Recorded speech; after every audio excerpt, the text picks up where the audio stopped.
She heard a voice in her empty house. Have you ever heard someone call your name when you were completely alone? That's what happened to Em on a cold rainy night inside her silent, empty house. The kind of night where the wind howls through the trees and every shadow feels alive. She thought she was safe. She thought she was alone. She was wrong. Emma, 25, lived alone in a small old house on the edge of a dense forest. The house creaked with age, its wooden floors whispering old secrets. Friday night had arrived, and the rain hammered against the windows. The wind rattled the shutters, and the shadows from the flickering lamp danced across the walls.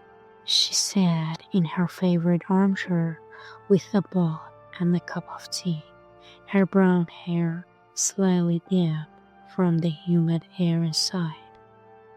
The clock on the wall ticked slowly. 11:47 p.m. She smiled softly and whispered, "Just me and my book. Perfect." But the lamp flickered once, twice, and then the room was quieter than ever. Emma glanced around. Even the ticking of the clock seemed louder now. She shifted in her seat, suddenly aware of how loud her own breathing sounded. A soft voice echoed from the hallway. "Emma." Her heart escaped a beat.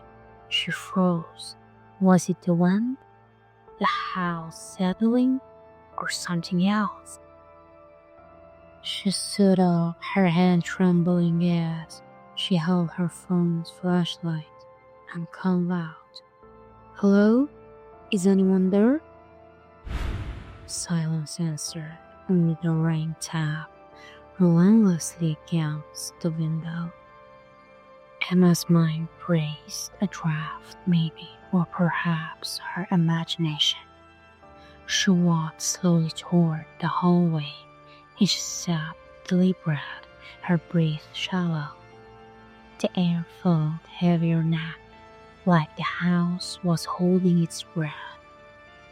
She stepped into the hallway, each creak of the floor underfoot echoing in the empty house. Shadows stretched unnaturally along the walls. Her flashlight flickered, barely illuminating the narrow path ahead. "Emma comes upstairs." The voice whispered again, clearer and cooler this time. Her phone slipped from her hand, light extinguished, and darkness swallowed the hallway.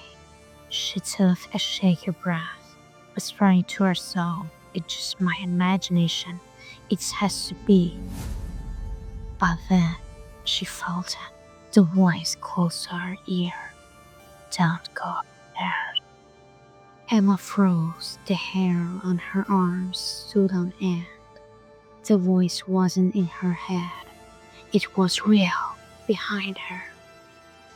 She spun around. Nothing. Only her own reflection in the hallway mirror. Pale and terrified. But was it her reflection? For a split second, the face in the mirror didn't look like hers. The eyes were darker, sadder, older. Emma ran to the front door. It wouldn't budge, locked from the outside. Panic surged. She dashed to the window, moving, a dark shadow shifting in the garden, watching. She felt trapped, every option disappearing in this stormy night.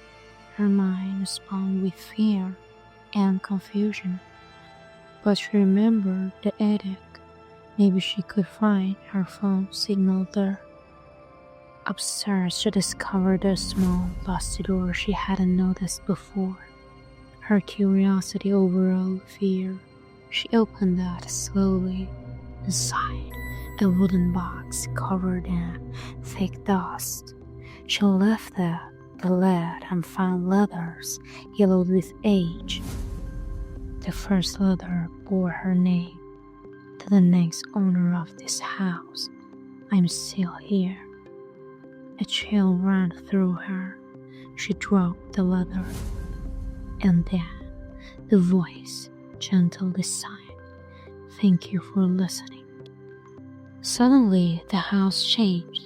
Warm air replaced the chill. Lights flickered back on. Rain ceased. Emma realized the voice wasn't trying to harm her. It only wanted to be heard. The next morning, Emma took the box outside and buried it beneath the old oak tree. She paused, looking at the house one last time, whispering softly, Rest now, Mary. A calm smile spread across her face. The house, once filled with fear and shadows, felt peaceful at last. But as she turned to leave, the wind whispered through the trees, Thank you. Emma didn't look back. She didn't need to. Learning English doesn't have to be boring. Stories make it real. So hit that subscribe button. Stay tuned for the next episode. And let's start talking together.